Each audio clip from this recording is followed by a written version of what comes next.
I'm Derek Little, and in this session, I'm looking at how product and platform decisions actually get made, where legal risk enters the picture, and what makes those decisions defensible later.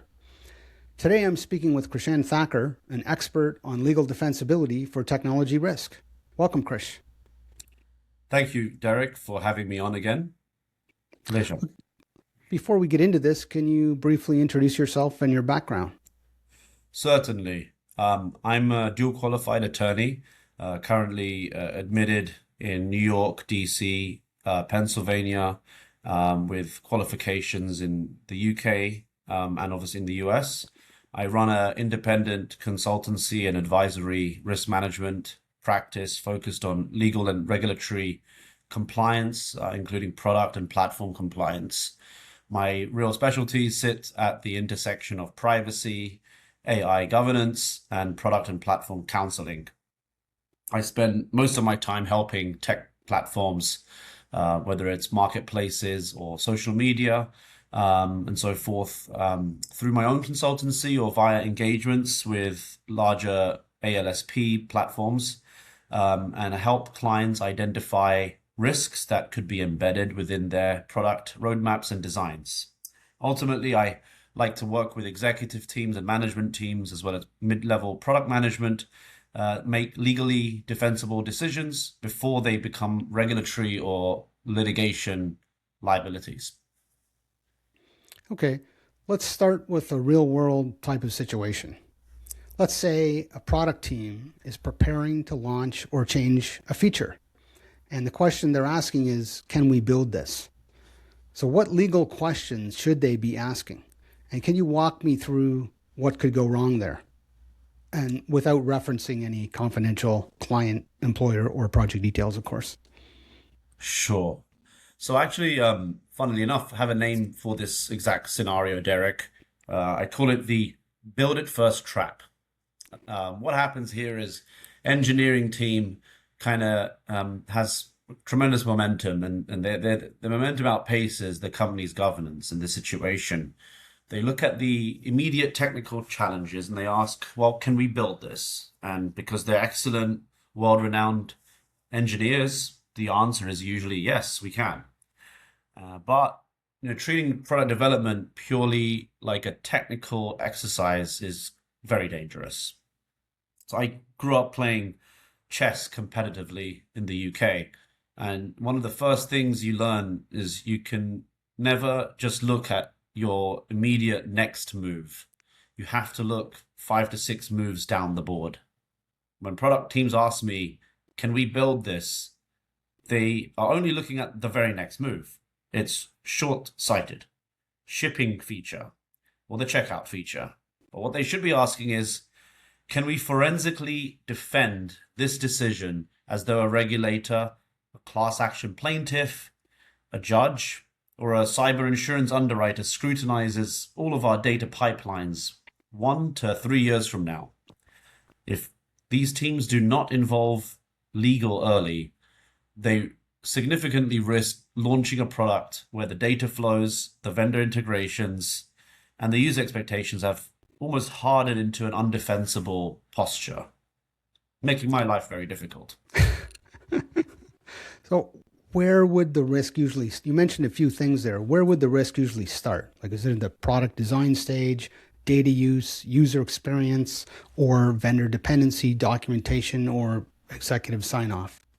Typically, it's baked in right at the proof of concept stage. So I would say engage legal early and early enough, right when you are starting to build the design and the data flows. Might always come in at the time where folks are using Figma design flows, mapping out the consent, the opt-in, the opt-out, and the very initial page of a product design. Say you're launching a new member registration page, bringing legal when you're working with design architects, system engineers, marketing, and design on what the flow looks like in Figma, and have legal review that and give advice directly in Figma. Make sure that your legal team is equipped with Figma training so that they know how to use the platform, not just, regular Microsoft Word or PowerPoint, but bring them directly into the engineering flow. And that way things can also stay legally privileged. That's kind of my experience and also recommendations. So why is can we build this often not the right legal question? Well, you can really build anything. As I mentioned, engineers are, especially the data scientists that I've worked with, um, it typically is, they're confusing compliance as a financial or a final administrative checkpoint than a decisional discipline. Um, and that's how also companies technically confuse the two, of technical buildability with legal defensibility. Possibility is like the code complies and the compiles and the feature works. Legal, or regulatory defensibility means you can prove why the feature works the way it does. And so the right question really is it defensible? Is it auditable? As well as will it function as intended and will it work? If your engineers are building a very slick, frictionless UX or onboarding workflow, I mean, that's a great achievement. And that usually can always be built that way. If you've got the right team and the staff, it's always going to be frictionless. But if it bypasses data collection or data consent or other platform rules, you haven't just built a feature, you've built an invisible legal decision almost. So when you shift the question to can we defend this, the entire culture changes. Product teams stop seeing the legal department as no, the department of no, and they start viewing you more as a design partner who can build the right guardrails directly into the architecture from day zero. Okay. What are the legal risks that usually hide inside normal product decisions before anyone calls them legal issues? Can you give me an example or? Yeah, I mean, the types of legal risks can be even broken out, because sometimes people think of risk as financial only, which is not really a legal risk. But so my job sometimes is to decouple into different buckets. The way to think about the different risks, there could be reputational harm and reputational risk. Mm. There could be tax liabilities. There could be liability from the product, which is legal risk. There can be platform risk as well. There can be regulatory risk, which is different from legal risk. Regulatory risk meaning enforcement risk from a government versus being liable to a private party, which is typically what I refer to as legal risk. There can be also the cost of defending a suit, even though a plaintiff or enforcement action might be wrong. So you got to factor in your lawyer fees, not just your damages assessment. Risk usually never announces it with a legal warning label, like a Prop 65 label in California.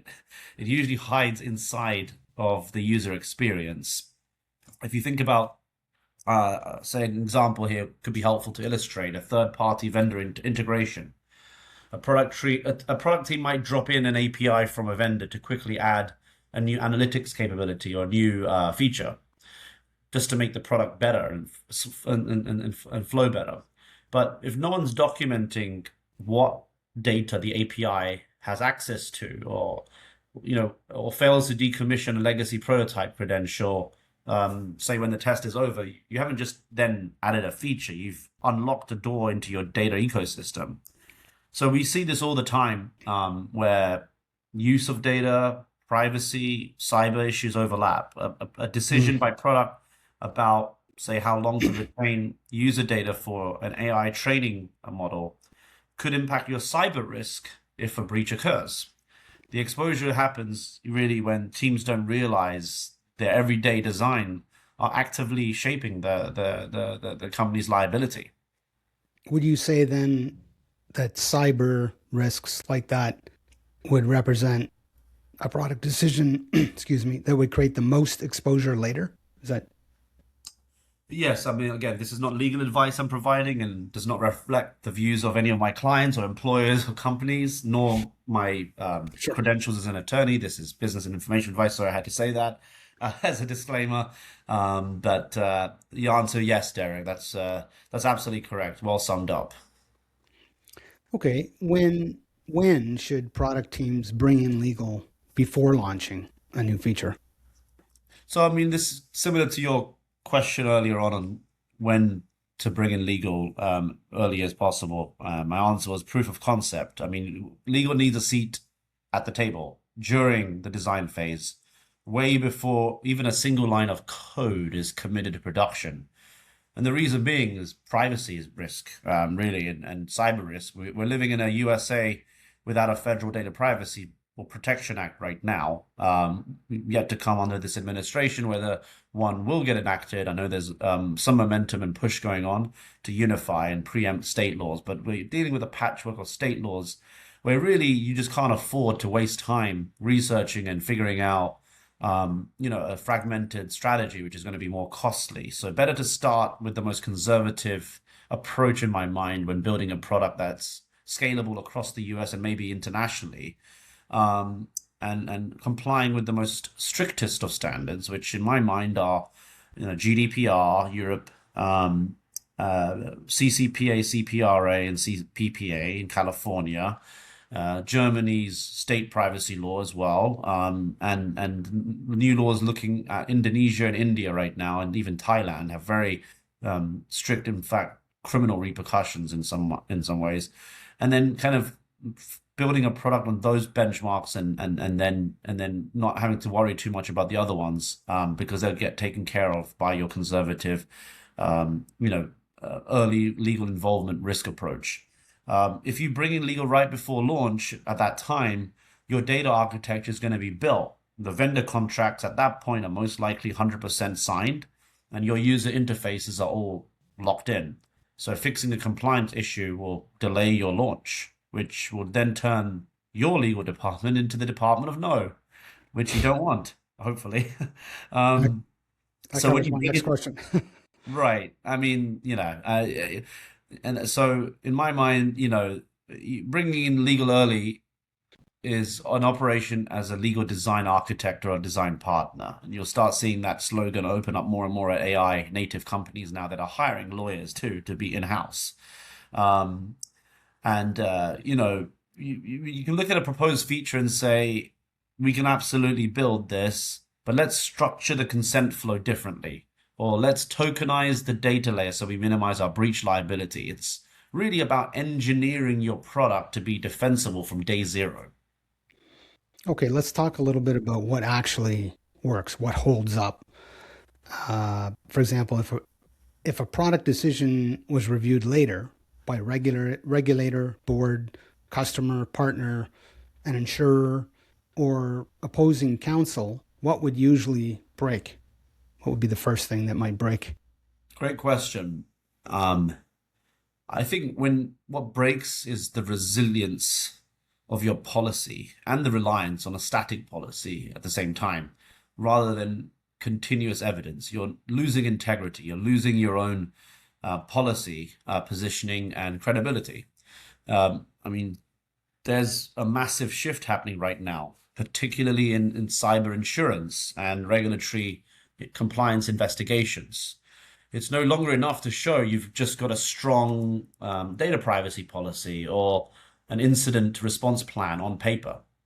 Underwriters and regulators are really looking for that forensic proof that your controls that you say you have were actually enforced and that they're worth the paper they're written on, without exception, at the exact moment a decision was made or an incident occurred.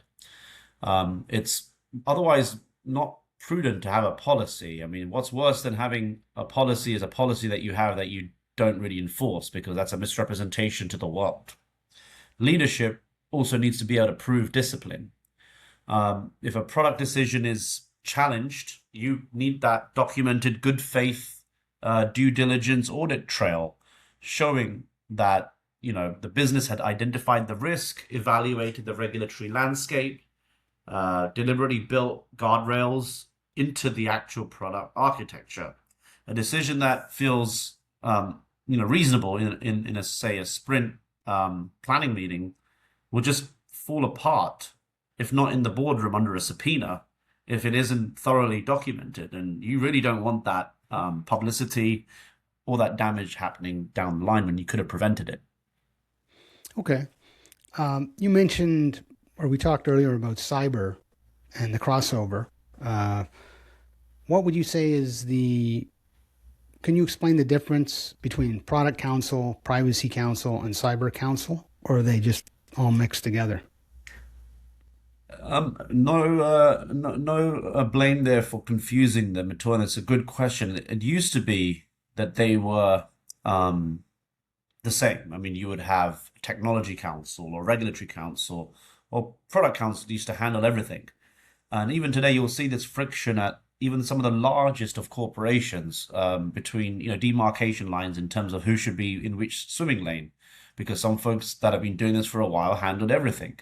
But today, it helps to think of them as three distinct yet entirely interdependent layer of defense.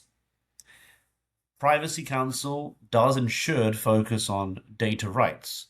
What can we legally collect? How much and how we must disclose it, and compliance with regional regulations, giving advice on CCPA and GDPRs of the world. And that's how I like to structure a team that I'd be managing. You would also have Cyber Security Council, which is more on the data side. They are a little bit more technical because they're focused on the infrastructure, and their clients internally are more of those, or if you're outside counsel, your cybersecurity counsel is someone that might have a data scientist background, or your client's a data scientist, and you have software engineering degree or some education in there. You understand the lingo more. And it's all about protecting the data from threat actors for breaches, coming up and implementing the incident response plan, making sure that it holds true to the governance plan, and also giving advice and mitigating breach liability. On the other flip side of this, you have product counsel, which used to do all of this stuff. But the product counsel is the vital translation layer sitting right there in the middle. Their clients are usually product managers. And the role is you take mandates and direction and then recommendations from cyber counsel, from privacy counsel, and you translate them directly into the product roadmap. Companies, however, get into massive trouble when they start siloing those disciplines, because you can build a product that's perfectly compliant with data retention laws, but if product counsel isn't aligned with cyber counsel, the feature might inadvertently introduce a massive authentication bypass vulnerability. I forgot to mention also, or maybe your question omitted it inadvertently, is commercial counsel. Commercial counsel also sits quite hand in hand with product counsel, because they're the ones that are negotiating the vendor contracts, the DPAs. They're the ones that are, so involved with a new launch that timelines and deadlines depend on them entirely. They are also sometimes, I'd say 75 to 80% of the time, the mitigation for a lot of the product regulatory risk, because they translate and mitigate the risk through contracts or through updates to a platform's terms of use or terms of service when launching a new product. So critical to the equation is also bearing in mind commercial counsel. Now, commercial counsel also used to kind of do a lot of the work that product counsel or maybe even cyber counsel or privacy counsel does until these new laws and regulations were announced. I'd say the landscape has shifted tremendously since 2017, 2018 because of European Union's GDPR. Okay, let's talk a little bit about product platform compliance readiness. So if a company wanted to know whether its product or platform decisions are legally defensible, what would you assess first?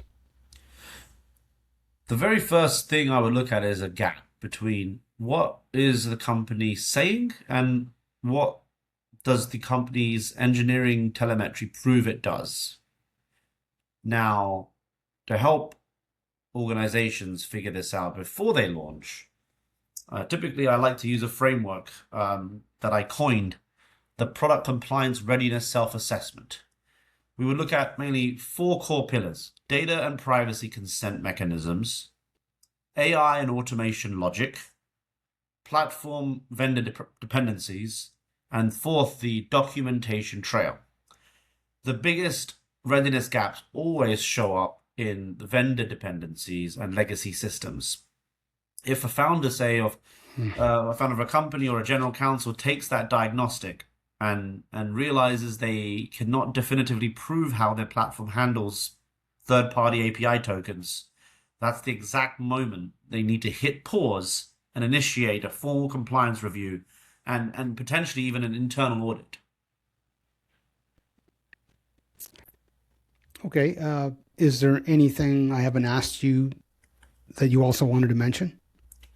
I would say that, this debate is something that, is going to continue to go on. And this conversation is something that, with the rise of AI and AI tooling and Gen AI and the consumerism behind AI, you're starting to see, companies and law firms have AI practices, Hmm.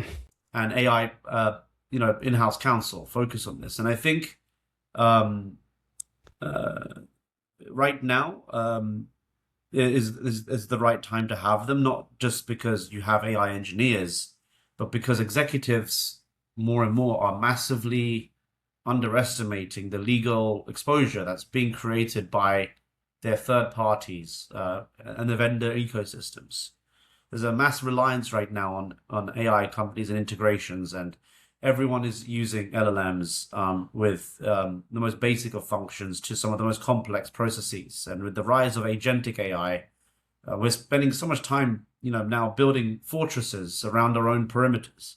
But product teams are constantly poking holes in the wall to integrate third-party APIs, SaaS platforms, and other types of cloud services.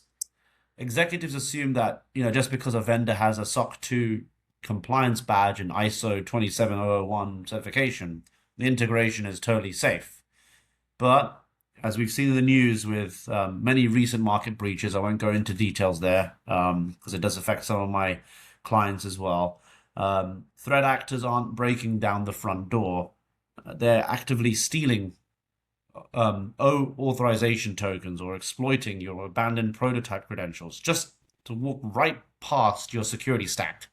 And the risk that executives are missing is this assumption of trust. If you're not continuously verifying your vendor integrations, if you're not running KYC, KYB, KYS, and actively decommissioning old access tokens, you're carrying an unquantifiable legal liability right inside your home, your core product. That's, I think, what the final piece of the puzzle that would close this out and that we were missing. Okay. Um, and again, I, just want to reiterate that, none of this is legal advice, but general insights that I can provide from my years of experience as a practitioner in this area. Okay. Thanks for your time, Krish. Thank you very much, Derek, for having me on. Okay.